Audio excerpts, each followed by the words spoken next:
I don't understand what the Seattle Seahawks are doing with this trade, sending Geno Smith to the Las Vegas Raiders for a third-round pick. This is the premier quarterback, top 10 at best, top 15 quarterback at worst. He's played really well in Seattle in these 3 seasons, took his team to the playoffs, finished 10-7 last year. This was a team that missed the playoffs just because of strength of schedule. 10-7 last year. Geno Smith carried this offense. The offensive line was terrible. Still found a way for this offense to be productive. The run game wasn't there for him this year. Still found a way. People want to say Geno Smith is mid. You know, the Seahawks had to move on to be better, but come on. They're not going to find much better than Geno Smith. Jackson Dart isn't going to be better than Geno Smith. I think even if you trade up to get Cam Ward or Shedeur Sanders, they're not going to be better than Geno Smith. What he's given you, they're going to be bad behind that poor offensive line. They're in rumors to get Sam Darnold. Sam Darnold's not going to do anything behind that offensive line. We saw what Sam Darnold was doing when the offensive line was playing bad, and it was that Rams game. He looked like he was seeing ghosts again. The New York Jets, Sam Darnold. So Geno Smith, there's not going to be much better than him. Unless you can get like a Drake May, those Caleb Williams, those type of players in the draft, which, I mean, how it's shaking up. Shedeur's probably going to go to Cleveland. Cam Ward's probably going to be going to the Giants. So you're not going to get one of those guys. Sam Darnold, like I said, he's going to be more expensive than Geno Smith. And not even be better than Geno Smith. So I don't like this move for the Seahawks. I mean, Geno Smith, 3 years, poor offensive line play. The first 2 seasons he was in Seattle, they had terrible defense. Last year, this defense was a lot better. But consistently, he's gotten the job done enough for this offense to be productive, for them to win enough games, to have a shot to make the playoffs, to be in playoff contention.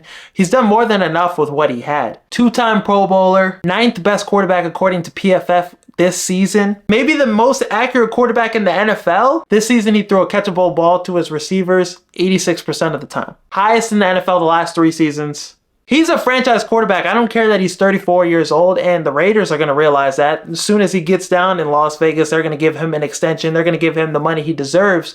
I don't care that he's 34, going to be 35 towards the start of the season. It doesn't matter to me. He's one of the best quarterbacks in the NFL. And I think with a good offensive line, with Brock Bowers to throw the ball to, with a solid run game, when you put him in the right position, he's going to show out. You're going to have success. Your team's going to be good because you have one of those guys.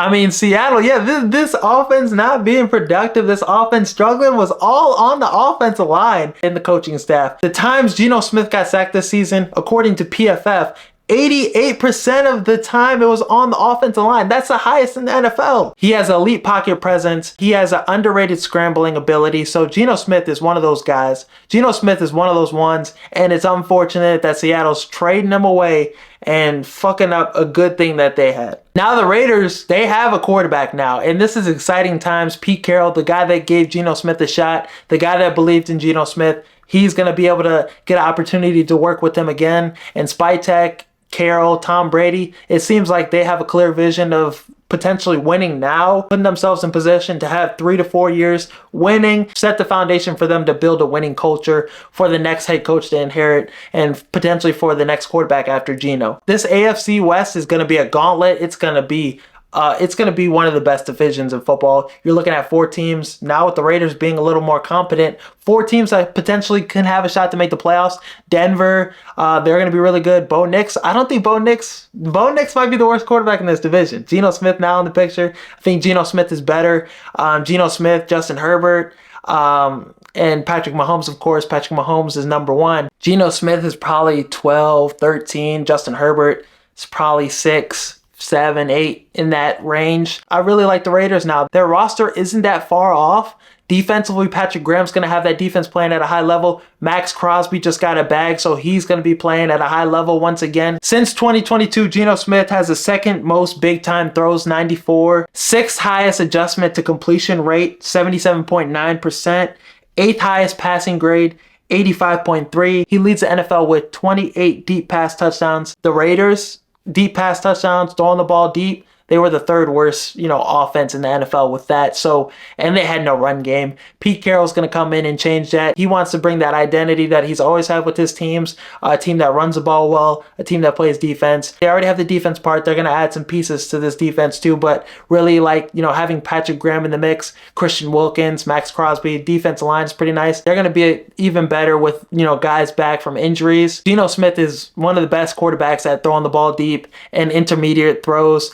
So he's going to improve that, deep passing attack. Jacoby Myers is going to have another 1,000-yard season. Brock Bowers is going to put up generational numbers once again. And expect Tyler Lockett to be in Vegas too, as another deep threat, another guy that's, just going to show up, be consistent, and, play to the level we've seen him play in Seattle because he's back with his former head coach, Pete Carroll. And I expect them to probably take Genty at pick 6. Who knows? Now that they have a quarterback, they don't have to go Shador. They don't have to go Cam Ward. So Genty at 6 to help that run game be more effective and more productive. I really like that a lot. Jackson Power Johnson at center. To get Geno Smith, they gave up the 3rd round pick they got back from the Jets in the Devontae Adams trade, so they still have their capital. They're in good position to get some moves. I trust Tom Brady running things as a great football mind, so the Raiders could be back. The Raiders could be very competent and potentially be a fringe playoff team next season. Don't be surprised if they are a team that gets in the playoffs, because we see teams that gets the right ownership, the right GM, the right head coach in the building, and a good quarterback in the building as well, make a big 360 culture change.